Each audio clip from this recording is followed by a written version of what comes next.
Good morning, and welcome to the second day of the Paso-Juarez Medical Device Summit.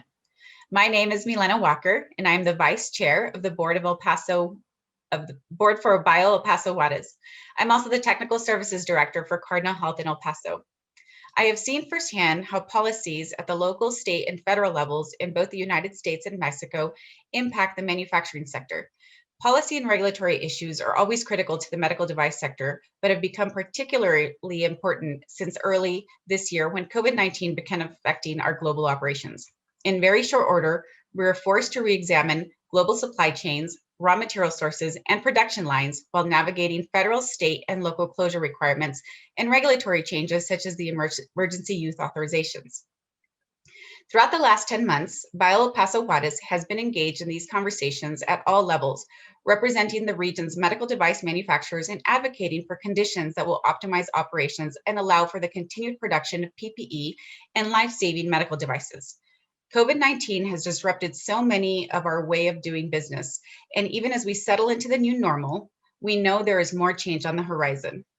This morning's keynote will help us understand exactly what is on the horizon and how these issues impact our border region in a unique way.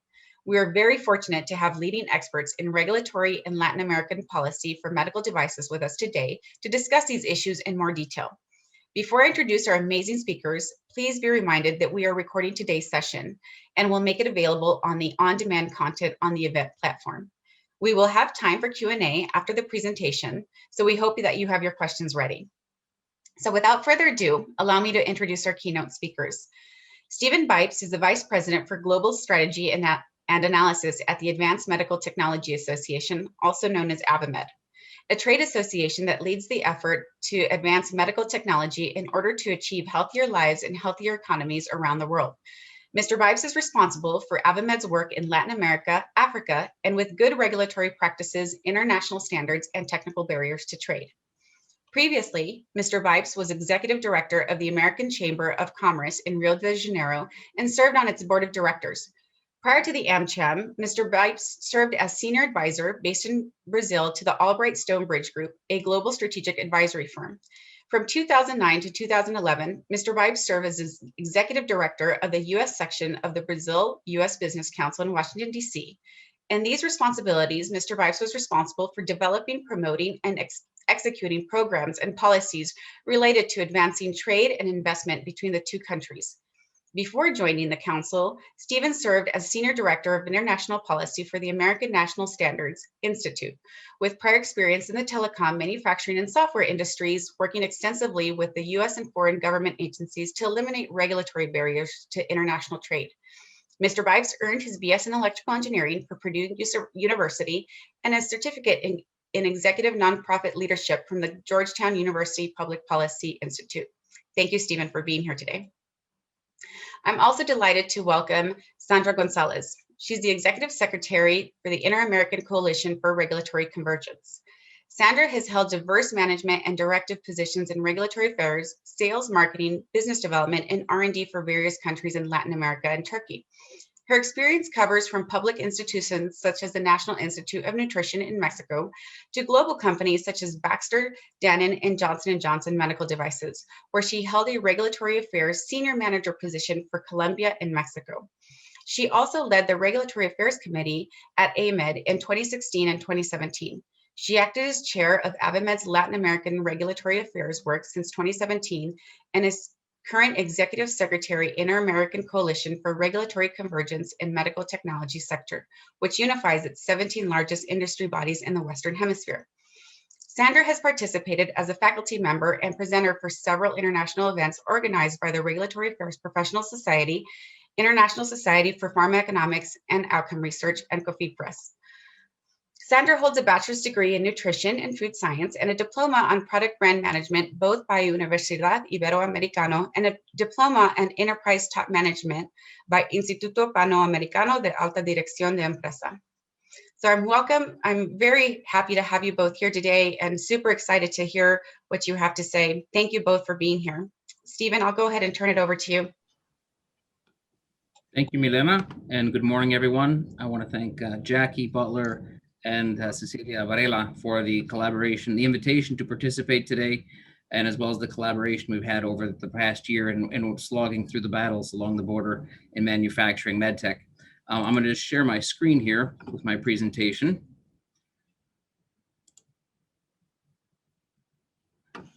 Are you all able to see it?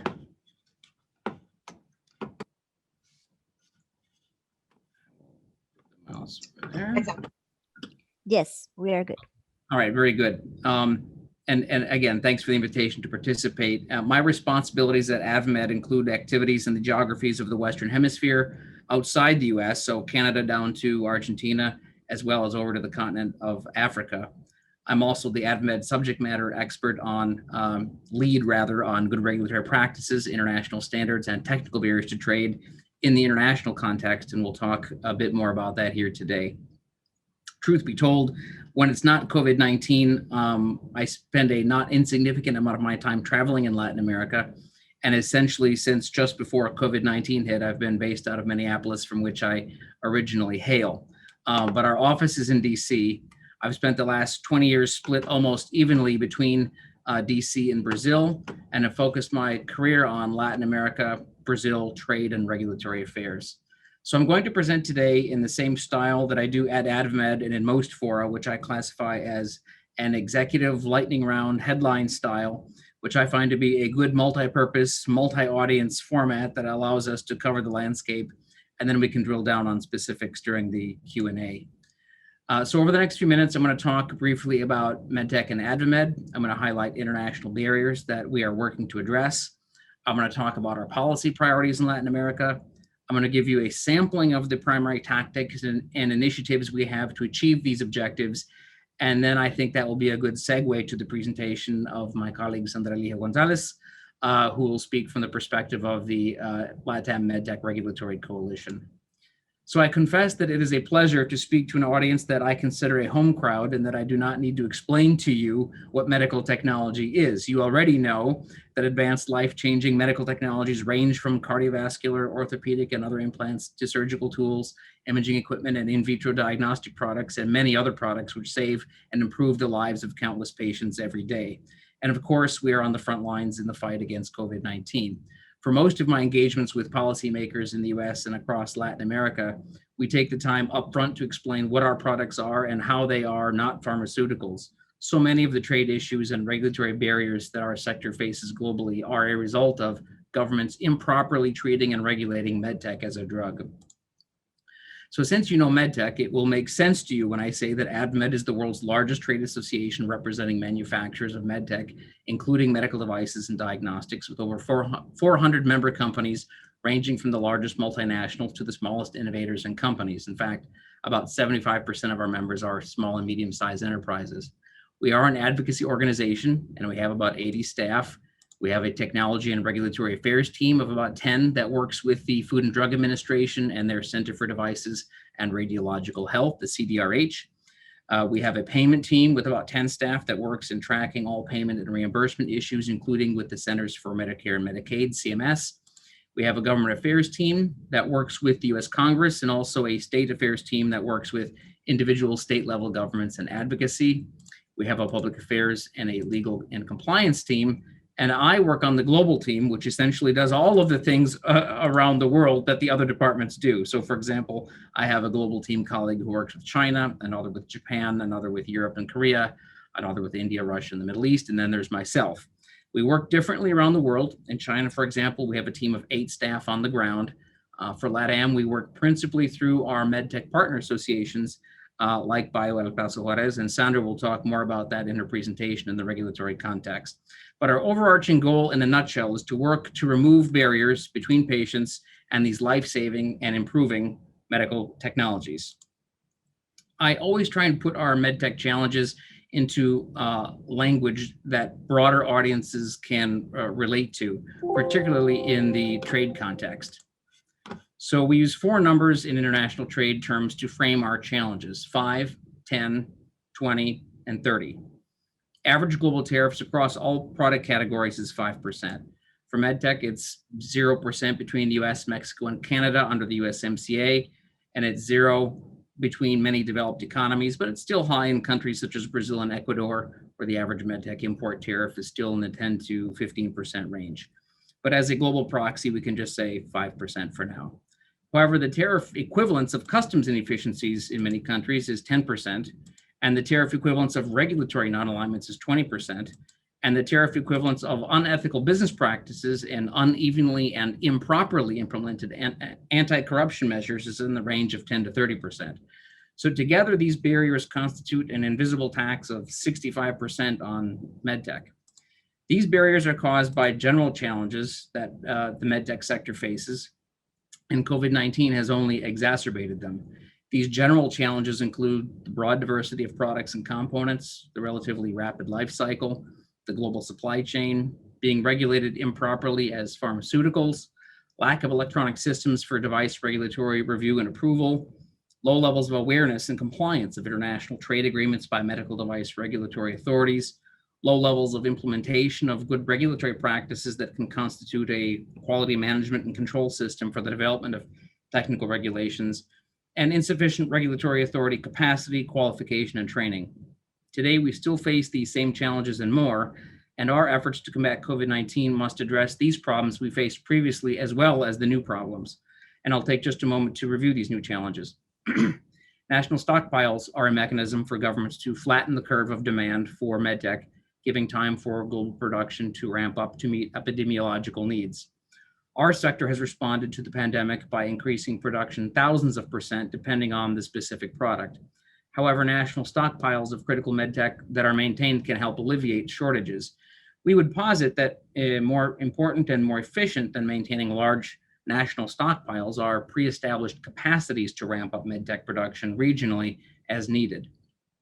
This does not require national production mandates, but governments and manufacturers could benefit from having a diverse set of suppliers for critical components, potentially augmented through reinforced trade agreements that stipulate supplier terms in times of pandemic. The goal here would be to continue to leverage market mechanisms and trade while ensuring that demands for minimum levels of critical devices and components are maintained. Passenger flights are one of the primary means by which much medtech and components are shipped globally. The steep decline in passenger flights meant also a steep decline in available shipping routes. And on this, we do not yet have a comprehensive solution. On regulatory, if we characterize the pre-COVID-19 scenario as Plan A, the pandemic required medical device regulatory authorities to turn the page to Plan B. However, Plan B for many governments was a blank page. Some authorities have emergency use authorization or other regulatory agility to quickly respond. Many regulators did not and still do not have such authority. This required not a small amount of regulatory improvisation and implementation of temporary measures, and in many cases with approaches not internationally aligned. We experienced significant production disruptions in several countries through disagreements between central governments and subnational or state level governments, both in policy development and enforcement, particularly in the designation of essential industries. We discovered that many regulatory authorities lacked the soft infrastructure to work remotely, requiring them to essentially shut down, completely halting medical device review and approval. In this regard, we discovered that a designation of essential industry is meaningless without a concomitant designation of essential regulator. Also, last minute and not very thoroughly contemplated changes to government procurement policies in several countries, including Mexico, have affected the ability of the regulators there to properly ensure the use of international standards and trade agreement compliance for medtech, with implications also on transparency and integrity. So in the face of these challenges, our priorities are to defeat COVID-19, maintain competitive market-based payment mechanisms, and 3, reduce regulatory and import delays and costs. And our primary tactics and initiatives toward these priorities are leading on the implementation of ethics and compliance, working with governments to implement good regulatory practices and medical device regulatory convergence, and 3, promoting the principle of value-based care. AdvaMed maintains a network of international collaborations to implement these initiatives with both the public and private sectors. In the medtech space, AdvaMed is a member of the Global Medical Technology Alliance, comprised of the medtech associations from around the world, and also the Global Diagnostics End as the diagnostics division, so to speak, or working group of the GMTA.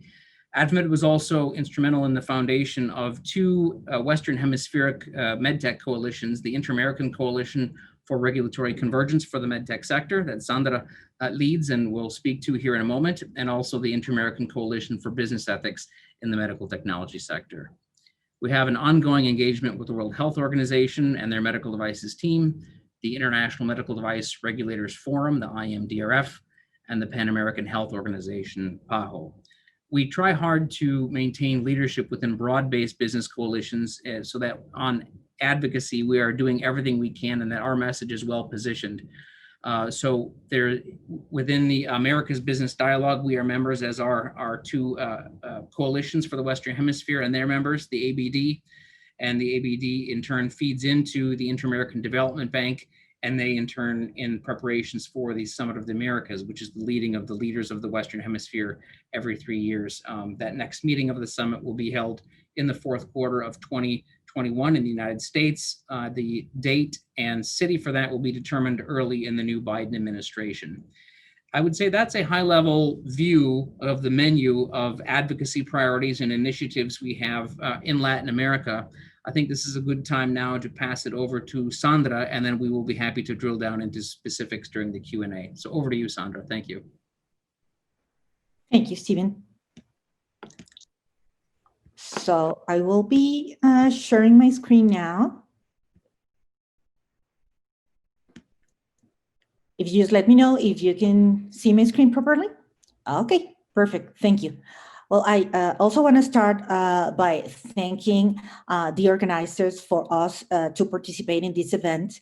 And as Stephen had mentioned, I'm going to be introducing you to what the Inter-American Coalition for Regulatory Convergence in our sector is about, and how we can collaborate with the efforts of all the industry and all the stakeholders that are involved in our sector within the Western Hemisphere. So as Stephen mentioned, this is a coalition that came as a result of all the challenges that we perceive within the regulators throughout the region. And we are absolutely convinced that it is absolutely critical that we have all the related stakeholders involved in the challenges to solve these discrepancies, this lack of convergence throughout the region. So we are now having an active involvement in activities in 10 countries around the continent. We hold 17 principal members that hold the vast majority of global companies that hold activities throughout the continent. And we also have 3 standard development organizations as members to the coalition.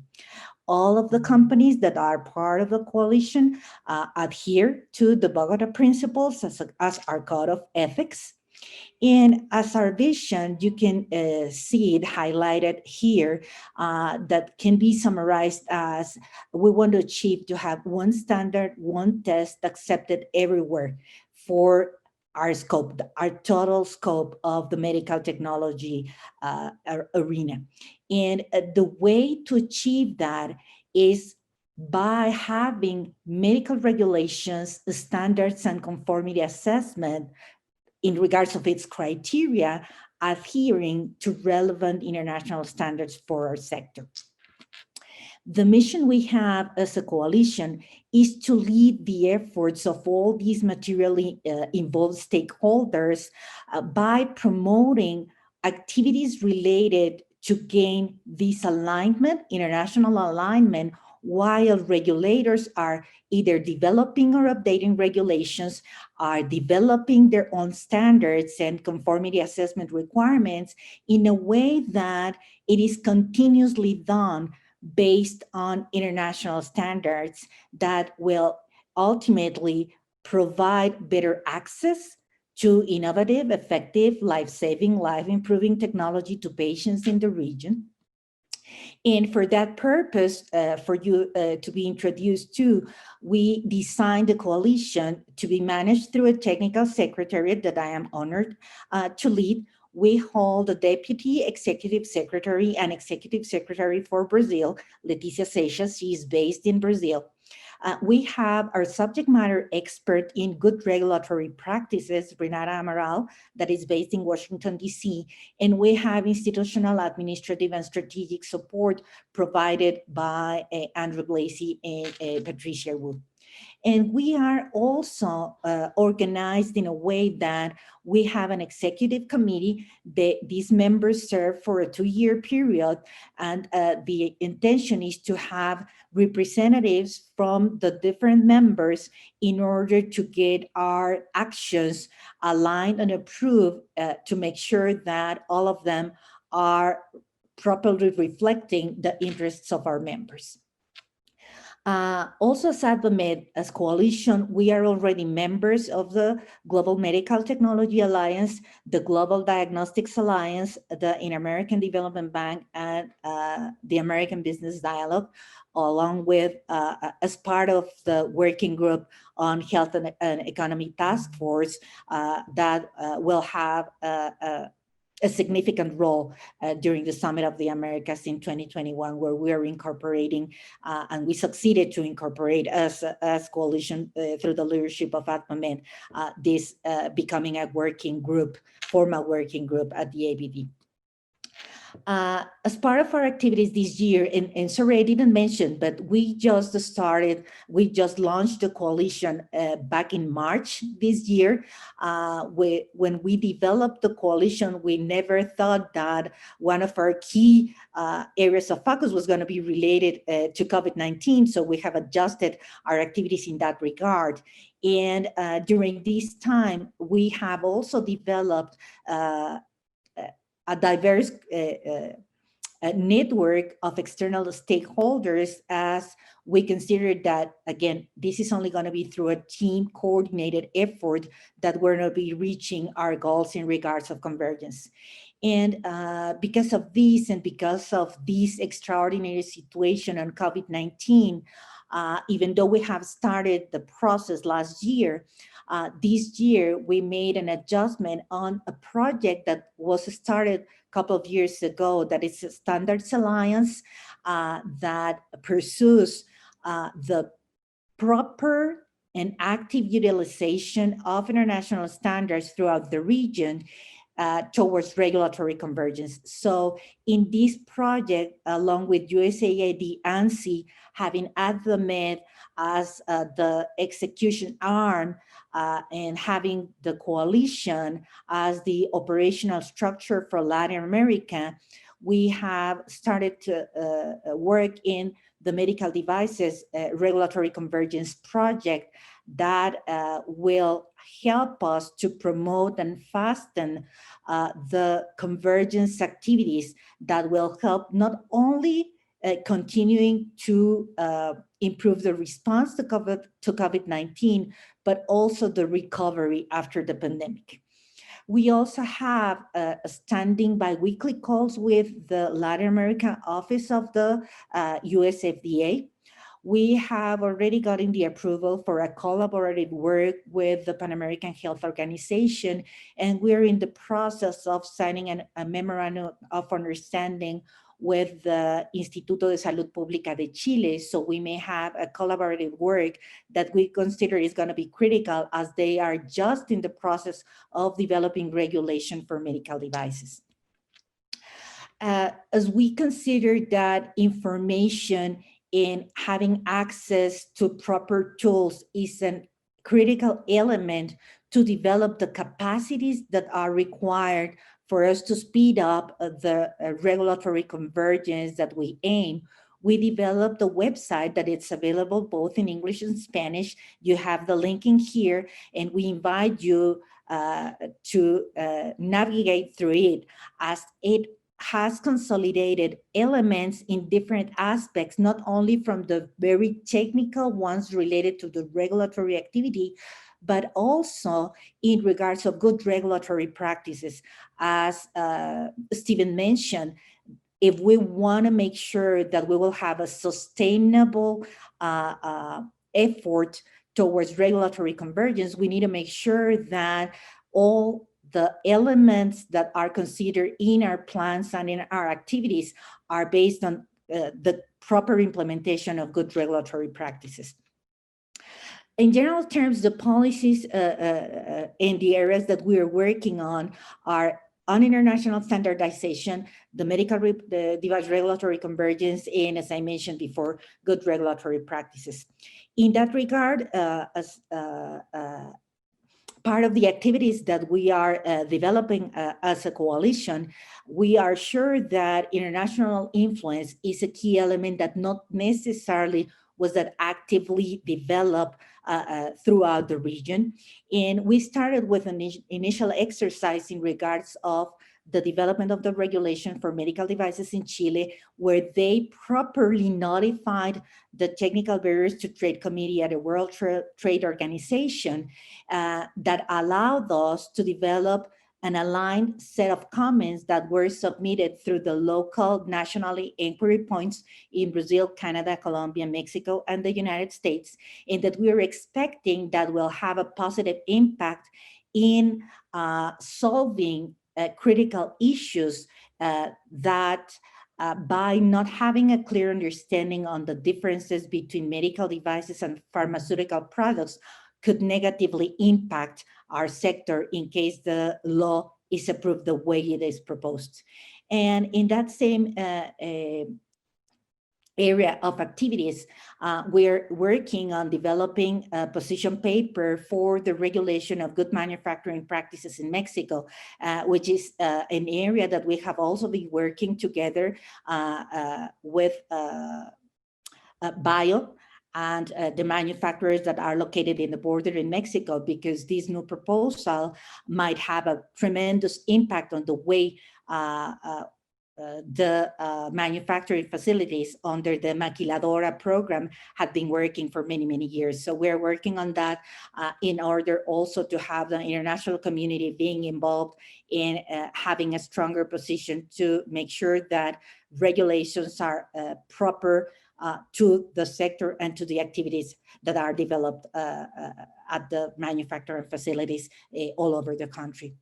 In regards of developing capacities, we have structured several policy trainings that are available also at our website, where the basic idea is for us to develop a comprehensive set of abilities and knowledge among the regulatory affairs professionals within the companies, but also to develop the liaison that is required to properly succeed on the regulatory activities, along with the trade-related activities and the policy-related activities.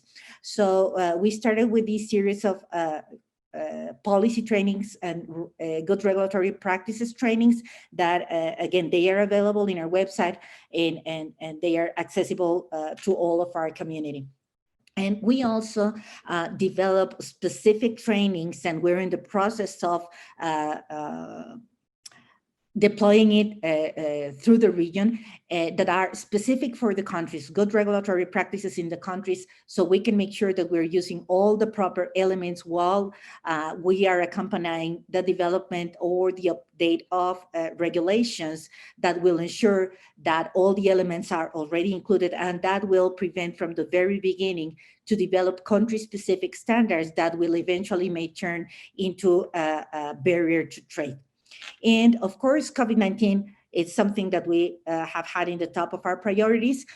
So we developed also a session to discuss what has happened up to now, what are the lessons learned, and how we can leverage all the knowledge that has been developed because of this crisis and make sure that it will have a positive impact and that will create more robust infrastructures for us to face the future ahead. So with this, we're open now for questions, and thank you so much. Perfect. Thank you, Sandra, so much. Thank you, Stephen. I'll go ahead and open it. I'm encouraging the crowd to send questions via the chat screen, and I can read them out loud. Our first question, what policies, if any, do you foresee being implemented by the Biden administration? So, that's part of the question, and it alludes to the Defense Production Act, and how might these policies impact manufacturers on the border in the IMEX program? Thanks for the question. I would say in trade terms, the expectation for most first-term presidents, independent of party, is there's usually a domestic focus, with the trade agenda usually being conducted in a second term if there is a second term. The Trump administration was fairly active on the trade front. And on the one hand, securing some deals, such as the updated USMCA and with US deals with Brazil and Ecuador and elsewhere regionally, globally. But on the other front, quite a bit of turmoil, say US, China, Europe, et cetera. We know that the Democrats have wanted to use more of the Defense Production Act to mobilize a nationally assisted response to COVID-19. It's too early to say exactly how that might be conducted, and particularly given that with the vaccines being deployed now and distributed across the states, the big question will be what medtech production and what potential engagement of the Defense Act would be necessary. What is the unmet demand at this stage? I think the focus is already turning to more general emergency preparedness and future pandemics, to some of the items I highlighted, national stockpiles. And even when you saw quite a bit of outreach from the Trump administration with industry, wanting to have new and innovative partnerships to ramp up, say, ventilator production, that's the kind of thing that should be done, frankly, ahead of time. And that's the type of preparedness that can be done before the next pandemic strikes. And although there may be some good opportunities for previously unthought of and innovative approaches to medtech, as we all know, medtech is highly specialized, and it's not just any company from any sector that can ramp up production of devices and technologies that are in part going to be inserted into the human body. So we'll wait to see what they do, but I think a lot of it will hinge upon the rollout of the vaccine. Thank you. Another question, how will the FDA handle the emergency use authorization moving forward? Have you heard of a deadline or a timeline as to when they plan to scale it back or adjust it? So I think there's a couple of related concerns. Thanks for the question. I think probably foremost in our mind is, even before that specific question, is what will happen to the authorizations that were made under EUA once the emergency is declared as passed? And I think that they are working through that, both the agency and working together with industry groups like AdvaMed, to determine what happens to those emergency granted authorizations. Does it need to go back through the full process, or will there be an extension? And on the designation as when they would declare it done, I would say it's far too soon. I don't even think it's on the horizon, that the point at which they would end that. They want to be well past the finish line, so to speak, and having the vaccine deployed and the population inoculated before they would reduce that. Perfect. A question from Emma, and this is something maybe I can direct Sandra to you. How can the people actually working on the border get more involved in informing these policies? And I would add to that as well, some companies are moving from kind of standard manufacturing over to medical manufacturing. So how do they get involved in some of these policies as well? Thank you for the question. And I think this is really a great one, because that has been one of our challenges, not only to handle the critical situations regarding the pandemic, but also in the day-to-day business. And what we have found is that depending on the way the companies are structured, they have more or less visibility, more or less involvement on what is going on within the country.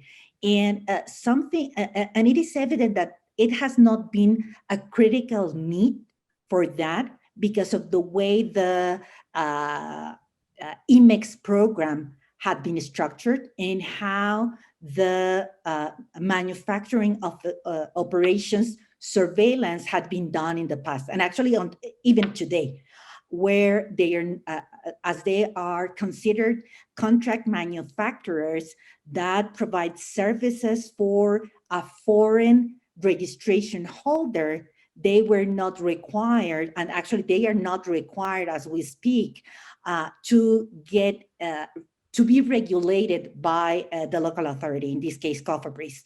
as things are changing, at least as they are proposed to be changing because of or through the update of the Good Manufacturing Practices regulation, then it becomes more and more important to get an active involvement from the manufacturing operations to make sure that whatever is included in there is not going to be affecting negatively their current operations because of the implementation of local unique requirements.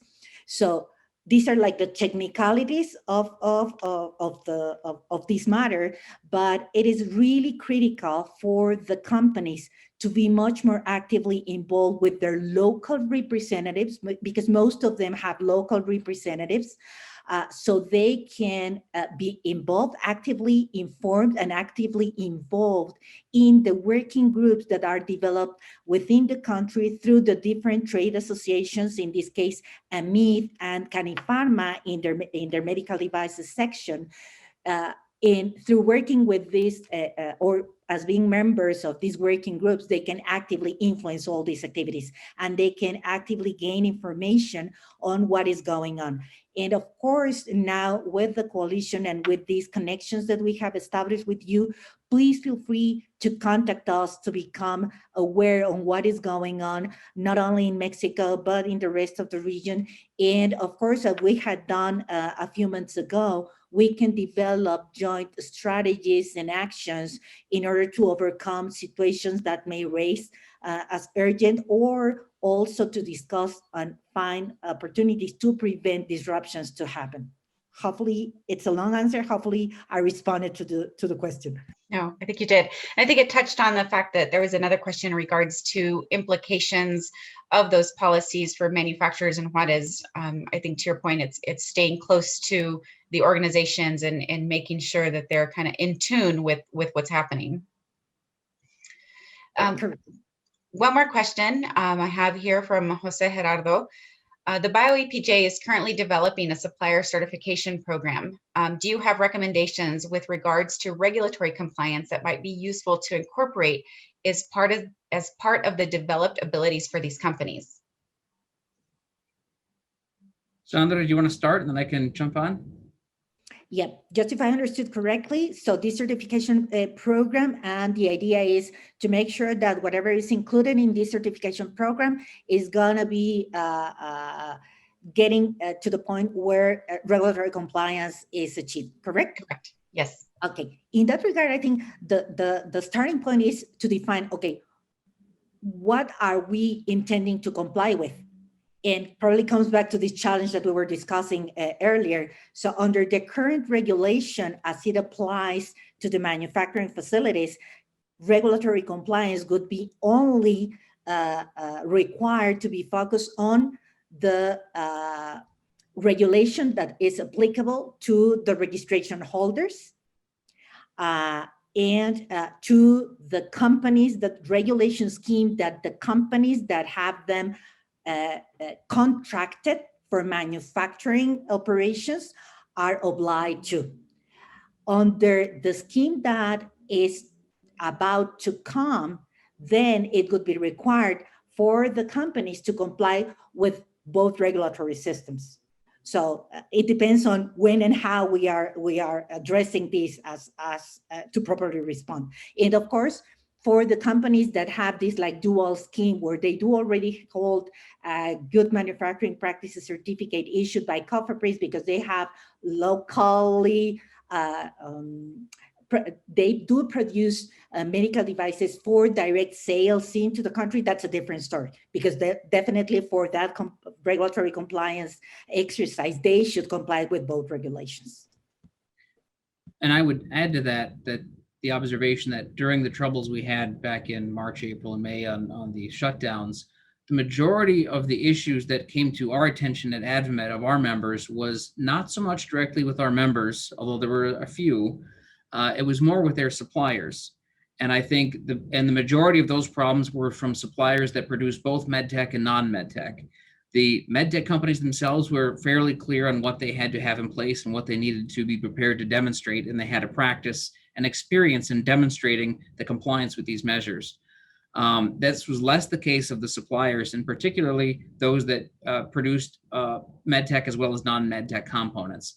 I think you had some gaming of the system. You had some manufacturers saying like, oh, well, if I'm supplying components or sub-assemblies to medtech and that's an essential industry, I'll have a line or two of medtech going and I'll keep my other non-medtech going. And the local authorities, I think appropriately, wouldn't have it. They said that that's not allowed. You only the essential elements would remain. And I think so having greater understanding and clarity and training and probably even practice sessions of those suppliers, and then probably the requirements built into that certification program of what the expectations are, both business as usual and in times of pandemic. And for times of pandemic, the procedures they need to have in place and the practice and experience of being prepared for the inspections by the federal and state authorities. I think we have time for one more question from Luis Chavarria. Are you working on any international member state good manufacturing or QSR training projects?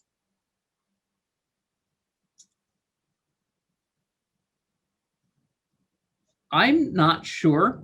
From the AdvaMed side, I mean, we have our technology and regulatory team, and they've got something like 100 technical committees. So I'd be surprised if they did not have this on one of the technical committees, but I'm not aware. I'm not specifically aware, but I'll have to come back to you from the AdvaMed perspective on that one. Perfect. Thank you. Well, with that, I'd like to thank Stephen and Sandra so much for a great presentation and for sharing your insight with us this morning. It was really beneficial and good to hear what you had to say to the group. COVID-19 has caused immeasurable pain and suffering in the world, but one bright light is that we've developed more collaborations and partnerships in the last 10 months that we have otherwise would have. We appreciate our partnership with AdvaMed and hope to continue collaborating on issues that impact our industry both in Mexico and the United States. So thank you once again for your support and partnership. I want to thank everyone for joining this morning. Thank you for taking the time to join us. We appreciate the work that you do and hope that you will join us for our next session that's beginning here in the next 15 minutes at 10:30 a.m. And it's the medical device supply chain and sourcing, the lasting impacts of COVID-19. So this session is going to feature some healthcare executives and providers who will give us a different perspective on this important issue. So once again, thank you for being here today. Take care and hope to see you at the next session. Thank you. Thanks.